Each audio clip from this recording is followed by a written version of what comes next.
Hello, I'm Andrew Mossman with Plain Path Publishing, Plain Upon Tables, and you can also visit our website at returntodar.com. I wanted to talk about a few things today. I'm sure many of you are seeing what's taking place in the Middle East, asking yourself how is this going to resolve. What's fascinating is during the beginning of the 19th century, there was a term coined called the Eastern Question. And that was the people of that day, that was the very same question that they were asking. What's going on in the Middle East? When is all this chaos and turmoil, when is it going to resolve itself? And so editors and those that wrote articles coined this phrase, the Eastern Question, because that was essentially what they were asking. What's going on in the Middle East? It's war-torn. And at that time, the Middle East was dominated by the Ottoman Empire.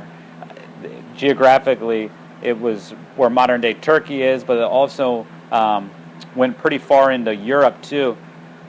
Greece, Montenegro, up around the Balkan countries, and then it went all the way as far south as Ethiopia, the northern countries in Africa, Saudi Arabia, Iraq, all the way out, kissing Iran.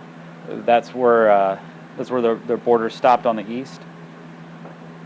And what the Seventh-day Adventists realized was when they were studying, all the able Bible students and Uriah and James White were studying the prophecies of Daniel 11, they were going through the Bible, through verse by verse by verse, doing an exposition, and they realized, hey, all these kings of the north and all these kingdoms, they've been from the same geographical spot where the Ottoman Empire is.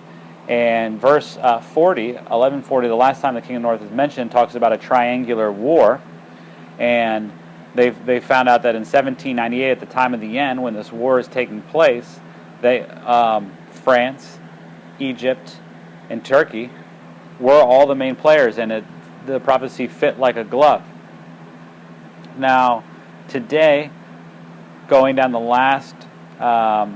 the last step before the close of probation.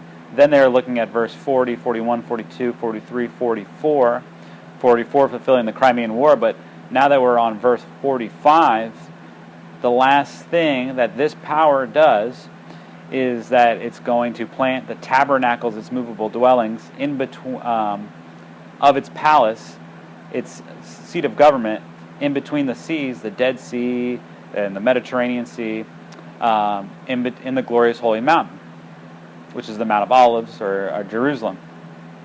And so the Eastern Question, if we were going to say, well, how has it evolved or what does it look like today? One great definition is how or when is the Turk going to move its capital out of Turkey and into the Holy Land.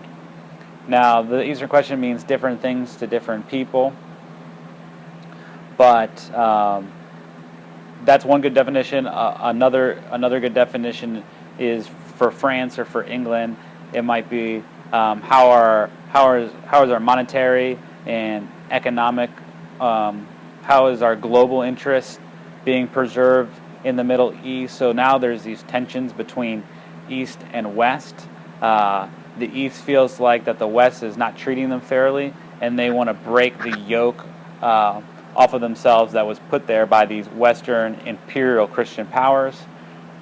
The West feels like the East is very fanatical and unpredictable and violent and untrustworthy. So they need some sort of authority over top of them. Now, what we can see in present-day Turkey is they're moving towards Sharia law. They've basically just legalized pedophilia.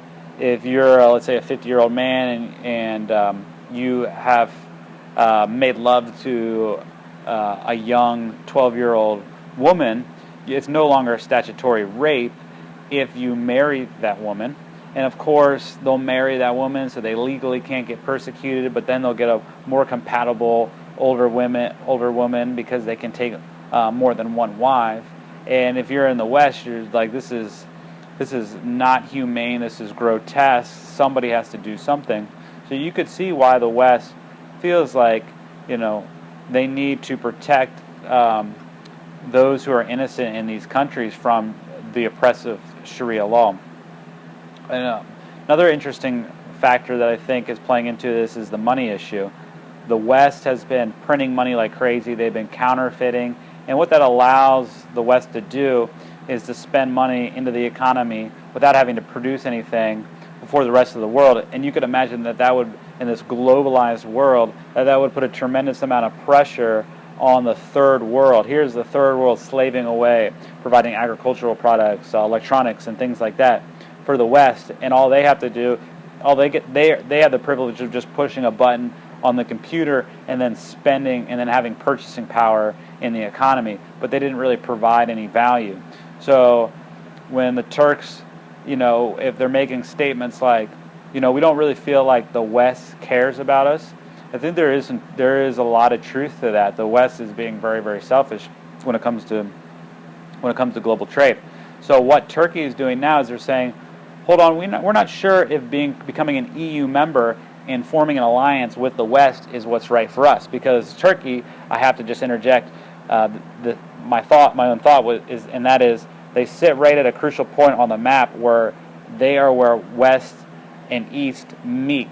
So you can imagine that Turkey is sort of being pulled on from each side like a tug of war. The East, Russia, China, India, some other nations that have a Turkish language like Kazakhstan and Kyrgyzstan, if I'm pronouncing that right, and a couple others. They're saying, hey, come over here to the Shanghai bloc. Come over here and form an alliance with us. And then you have the West saying, no. We want you in the EU. And you have Erdogan right now, and all eyes are on him because they're saying, what is he going to do? Is he going to align himself with Western interests, or is he going to align himself with Eastern interests? Now, if he aligns himself with Eastern interests, I could see that being pretty climatic, and maybe, now we're kind of almost hitting a boiling point towards that would culminate in World War III. And that would be horrific for the world. So I was reading a headline in the news that was talking about Donald Trump, and one of his priorities now is how is he going to handle Turkey. So you can already see, with great accuracy how our old pioneer preachers were preaching that right before Michael stands up, you would see these problems developing in Turkey, and the Turkey is a waymark to what is happening in the heavenly sanctuary. Christ is making his final preparations in regards to the atonement of sin, and so there's this parallel here. As he's working, so should we see more activity with the Turkish power, which ultimately ends with him moving his seat of government down to Jerusalem. And Turkey is calling for a caliphate. The Islamic world wants a caliphate, even though they don't like the Turk. The enemy of my enemy is my friend, and they would gladly unite under a Turkish caliphate, which is the precedent in history throughout the centuries to take out Israel, to take out the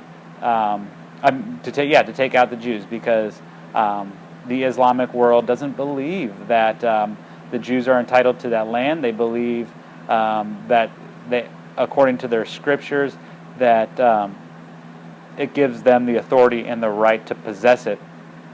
And the fact that they don't is actually a testament to the world that they are not, that their prophecies aren't fulfilling. So they have a great interest to protect their religion and their sovereignty and things like that. And so that's why you'll see the Muslims uniting and taking out Israel at some point. So those are the last things. Those are some thoughts that I'd like you guys to investigate. Keep up with Turkey in the news. Go back to the book Daniel and the Revelation. We like the 1897 version. Read about chapter 11. Read about the sixth plague and the drying up the river Euphrates. see how our pioneers interpreted these verses. Also, contact us online. We'll give you more resources. Perhaps we could email you files or point you to other websites that really break down these prophecies and make them clear. And it's important that you do this and you take interest in these things, because the world is rapidly coming to an end, and learning these things will change your religious experience, because you'll realize you have a lot less time than you thought you did. And we don't want to make these prophecies obscure, because if they're clouded in darkness, then we kind of just go about life. We're just about our normal business. But this is a time in world history where we need to be extra vigilant and on our guard and really preaching the Word of God. So I'd like to just, if we've had any new viewers, remember to visit returntodar.com. Find us, find our DAR Facebook page. And this message was brought to you by Plain Upon Tables. All right.